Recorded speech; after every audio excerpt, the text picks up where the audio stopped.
बहैसियत मुसलमान, बहैसियत पाकिस्तानी मैं बड़ी शर्मिंदा हूँ। अपने तमाम पाकिस्तानी मसीही बहन भाइयों से मैं शर्मिंदा हूँ। जड़ावाला में क़यामत टूट पड़ी, सड़कों पर वहशत दंदनाती रही, हैवानियत इंसानियत पर हावी रही। शरपसंदों ने मजहब की आड़ में इबादत गाहों को निशाना बनाया, घरों को जलाया, जिंदगी भर के सरमाए को लूट लिया और रियासत हमेशा की तरह इस बार भी खामोश तमाशाई बनी रही। कानून के रखवाले कानून का निफाज करने के बजाय कानून का तमाशा बनते देखते रहे। मकामी अफराद के मुताबिक बुध की सुबह हालात उस वक्त बिगड़े जब 2 अफराद पर सिनेमा चौक में कुरान पाक की मुबैना बेहुरमती और तौहीन आमेज कलमात कहने का इल्जाम सामने आया। ये खबर जंगल में आग की तरह फैली। लोग सिनेमा चौक पर जमा होने लगे, दूर दराज और करीबी मसाजिद तक में ऐलानात होने लगे। मजीद शहरियों को चौक पर जमा होने के लिए बुलाया जाता रहा। वक्त गुजरता रहा और हुजूम बढ़ता रहा।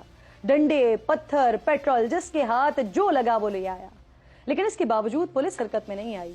हुजूम को रोकने के लिए कुछ नहीं किया गया। आंसू गैस, रबड़ की गोलियां, रुकावटें सब तो किसी और काम के लिए हैं। और फिर वही हुआ जिसका डर था। मुश्तइल हुजूम ने मसीही आबादी पर धावा बोल दिया। सरकारी रिपोर्ट के मुताबिक मुश्तइल हुजूम ने 19 गिरजा घरों और मसीही इबादत गाहों को आग लगाई, 86 मकानात को नजर आतिश किया, उनमें तोड़ फोड़ की। सबसे ज्यादा नुकसान ईसा नगरी में हुआ, जहां 40 मकानात और 3 चर्च जलाए गए। वाकई की जो फुटेजेस सामने आ रही हैं उन्होंने दिल दहला दिए हैं। जो मकीन एक रात पहले तक सुकून के साथ अपने घरों में थे, वो बेसरो सामान और खौफ के आलम में खेतों में थे। बच्चे, बूढ़े, बड़े, हर किसी को अपनी जान का खौफ था। पुलिस ने अब तक 125 से ज्यादा अफराद को गिरफ्तार किया है। 600 अफराद के खिलाफ मुकदमा भी दर्ज किया है। आईजी पंजाब के मुताबिक कुरान पाक की मुबैना बेहुरमती करने वाले 2 मुल्जिमान को भी गिरफ्तार कर लिया गया, यानी जिन्होंने ये काम किया वो पुलिस की तहवील में है। लेकिन सवाल यहाँ ये है कि पुलिस ये काम पहले करके हुजूम को रोक नहीं सकती थी क्या?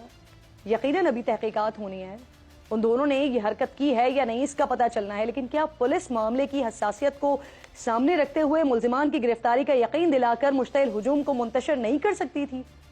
दूसरी तरफ सवाल उनसे भी है जिन्होंने 2 अफराद की मुबैना हरकत की सजा दर्जनों खानदानों को दी है। क्या इस्लाम आपको इस बात की इजाजत देता है? जिस कुरान पाक की मुबैना बेहुरमती के खिलाफ आपने ये अमल किया, वो कुरान पाक खुद अक़लियतों के बारे में क्या कहता है? उस कुरान करीम को हम तक पहुंचाने वाले रसूल खुदा मोहम्मद अरबी अहमद मुश्तबा सल्लल्लाहु अलैहि वसल्लम क्या कहते हैं? वो खबरदार करते हैं हम मुसलमानों को कि जिसने किसी मुआहिद यानी गैर मुस्लिम पर जुल्म किया, उसका हक गस्ब किया, उसकी इस्तिताअत से ज्यादा तकलीफ दी या उसकी रजा के बगैर उससे कोई चीज ली, तो रोजे क़यामत मैं उसकी तरफ से झगड़ूंगा। यानी रोजे क़यामत उस मजलूम गैर मुस्लिम के वकील आपके और मेरे आका हुजूर अक़दस सल्लल्लाहु अलैहि वसल्लम होंगे। जिस तरह रियासत मदीना में गैर मुस्लिमों को अहकामात इलाही के मुताबिक तमाम शहरी हुकूक फराहम किए थे, इसी तरह दस्तूर पाकिस्तान में भी गैर मुस्लिम अक़लियतों को मजहब, अकीदे और रंगो नस्ल के इम्तियाज के बगैर वो सारे हुकूक फराहम किए गए हैं। हजरत क़ायद आज़म रहमतुल्लाह अलैह ने 11 अगस्त 1947 को पहली दस्तूर साज असेंबली से अपने खिताब में क्या कहा था? अक़लियतों के शहरी हुकूक के तहफ़्फ़ुज़ का ऐलान किया था।